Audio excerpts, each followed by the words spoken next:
প্রিয়তমা ছবি দেখে বেরোবার পরে দর্শক হাউ হাউ করে কেঁদেছিল, বা আমরা বলতে পারি দর্শক কাঁদতে কাঁদতে হল থেকে বেরিয়েছিল। এটা ছিল ছবিটার অন্যতম একটা ইউএসপি। মানুষের কোথাও গিয়ে হৃদয়ে টাচ করেছিল যে এমন একটা সিচুয়েশন ছবির মধ্যে শেষ মুহূর্তে গিয়ে তৈরি হয় যেটা দর্শককে কাঁদাতে বাধ্য করেছিল। প্রত্যেকটা এজের দর্শক কেঁদেছিল।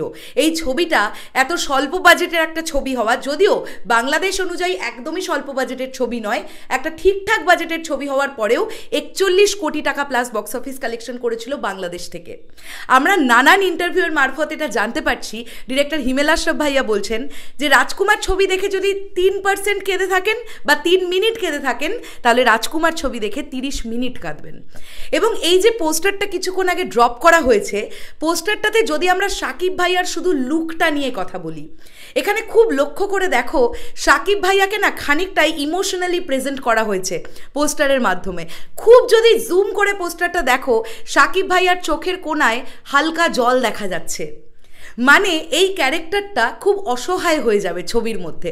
মানে আমার অন্তত তাই মনে হচ্ছে, একটা সিচুয়েশনের পরে গিয়ে না এই ক্যারেক্টারটা খুব অসহায় বোধ করবে।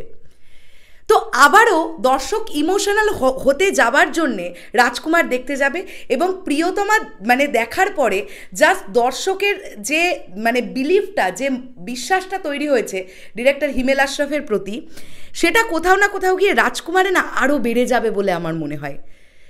মানে ব্যক্তিগতভাবে পোস্টারটা দুর্দান্ত একটা পোস্টার না হলেও যদি কেবলমাত্র আমরা শাকিব ভাইয়ার লুকটা নিয়ে কথা বলি, সেখানে তোমরা লক্ষ্য করো যে শাকিব ভাইয়াকে কিভাবে প্রেজেন্ট করা হয়েছে।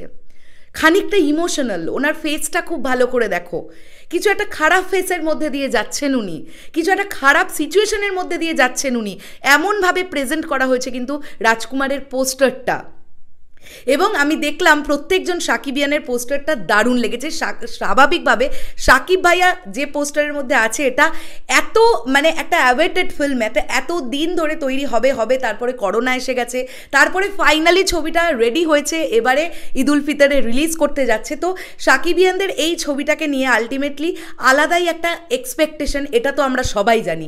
আমাদের প্রত্যেকের এই পার্টিকুলার ছবিটাকে নিয়ে অনেক বেশি এক্সপেকটেশন, আরও বেশি এক্সপেকটেশন প্রিয়তমা দেখার পরে। মানে এই ডিরেক্টর যদি এত অল্প সময়ের মধ্যে প্রিয়তমার মতন একটা ছবি মেক করতে পারেন, তাহলে তিনি সময় পেলে কি তৈরি করেছেন এটা দেখবার জন্যে দর্শক মহল কিন্তু জাস্ট অপেক্ষারত। এবং আমরা জানি রাজকুমার ছবির কি পরিমাণ চাহিদা। মানে ঈদে 1 ডজনের ওপর সিনেমা রিলিজ হচ্ছে, এখনও পর্যন্ত তাই আপডেট আছে, কিন্তু হল মালিকরা 80% না 90% হল মালিকেরা রাজকুমার নিয়ে এক্সাইটেড। তারা তাদের হলে রাজকুমার চালাতে চান। প্রথম পোস্টারে শাকিব ভাইয়ার জাস্ট যেভাবে শাকিব ভাইয়াকে প্রেজেন্ট করা হয়েছে, তার থেকেই কিন্তু আমরা বুঝতে পারছি আবারও দর্শক কিন্তু কাঁদবে হলে গিয়ে রাজকুমার দেখতে দেখতে। আবার ভরপুর ইমোশন কিন্তু এই ছবির মধ্যে থাকবে, এটা আমার বিশ্বাস। তোমাদের কি মনে হচ্ছে শাকিব ভাইয়ার লুকটাকে দেখে? লক্ষ্য করেছো শাকিব ভাইয়াকে এখানে একটু ইমোশনালি প্রেজেন্ট করার চেষ্টা করা হয়েছে? তো আমার কিন্তু এই বিষয়টা দারুণ লাগলো, আমি তাই জন্যেই আর একটা ভিডিও তৈরি করলাম। এবার বলো তোমাদের কি বক্তব্য? তোমাদের বক্তব্য জানার জন্য কিন্তু ওয়েট করছি বন্ধুরা। দেখা হচ্ছে আবার খুব শিগগিরই। তাহলে এখনের জন্যে টাটা।